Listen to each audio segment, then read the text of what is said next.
Good day.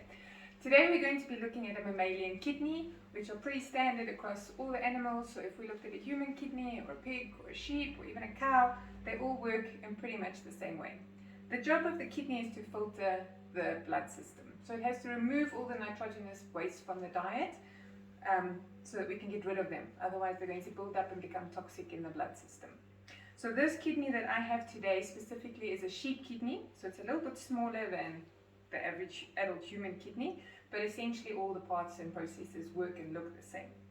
So if we look around the outside over here, there's a very, very tough membrane or covering around the outside, which we call the renal capsule, and that is to protect the kidney from things like desiccation and shock, etc., etc. Although if we had seen it inside the actual animal, there would have been a big layer of fat around it as well, which protects it, because it's not enclosed like the other organs within the rib cage or the pelvis or anything like that. So it needs that fat to protect it. Typically we also have the adrenal gland on top of the kidney, although in this one you can't see it, it's been removed, but that's got very little to do with the actual kidney. So we're going to cut into it so we can have a look on the inside. But before we cut in, this white tubey that you see over here, if I take this glass rod, you can see you can insert it into there, it can go into the kidney. This is the ureter. So this is where all of the excreted nitrogenous, the filtered nitrogenous waste are going to exit the kidney, and that there'll be one from both the left and the right kidney. It will drain into the bladder, and from there it will exit via the urethra as the urine.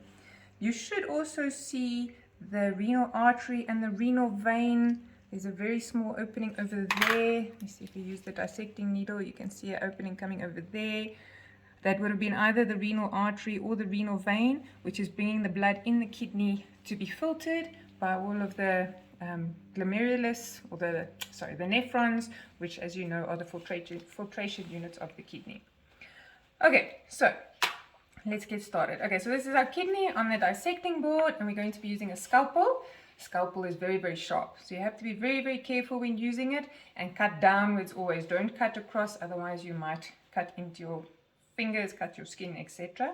Also, this is animal products or animal tissue, and that always carries a bit of a risk. You could transfer diseases or pathogens, so you have to be protected. If you have open wounds, cover them with a plaster. You should be wearing gloves to protect your hands, lab coat to protect your clothes, and goggles. I'm not wearing goggles today, but I have glasses which would have the similar type of effect as wearing goggles.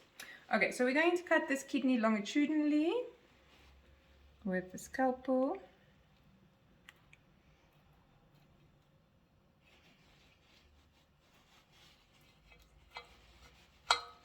Right through the tough outer membrane, which is there to protect it.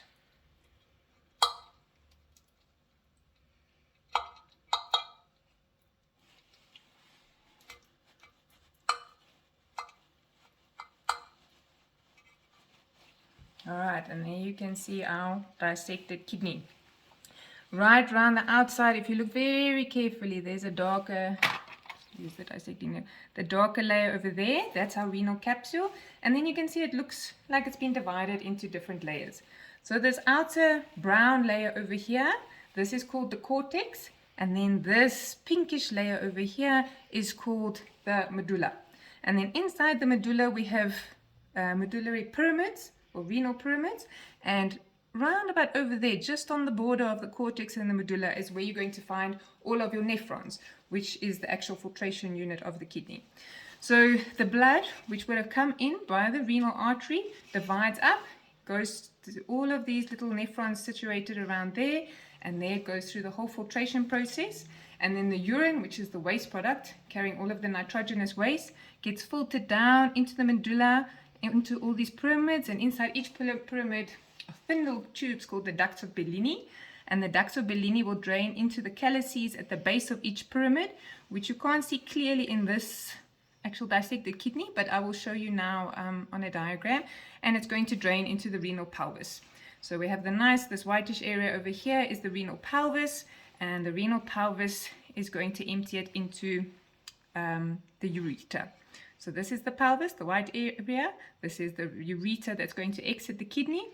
And this concave area where the kidney is all of the tubes enter and exit, so the renal artery, the renal vein, the ureter, all of that is entering and exiting at the hilum of the kidney. So it's from there it will drain into the bladder. And that, in a nutshell, is what your kidney looks like. If we quickly zoom into the diagram, this is the renal capsule around the outside. This layer over here, around the outside, before you get the pyramids, is the cortex, and then these pyramids are situated in the medulla itself. And that border pretty much is where you find all of the nephrons. It drains the urine into the pyramids. All the little ducts of Bellini drain into these calyces, which is where the pelvis opens from the pyramids, and this is the renal pelvis, and from there it's going to flow out of the ureter into the bladder. And these are the renal artery and renal vein. Renal artery bringing the blood to the kidney. It still contains the nitrogenous waste, so it's urea and uric acid, and when it leaves, via the bladder, it's going to have those nitrogenous wastes as well as a lot of water, because the kidneys are responsible for osmoregulation. Also some salts, depending on what your salt balance was like. It might have more hydrogen ions, bicarbonate ions, because it also helps to balance the pH of your blood. And then the blood that returns via the renal vein to the rest of your body is filtrated, is clean and free of nitrogenous waste, which means you can carry on living a healthy life.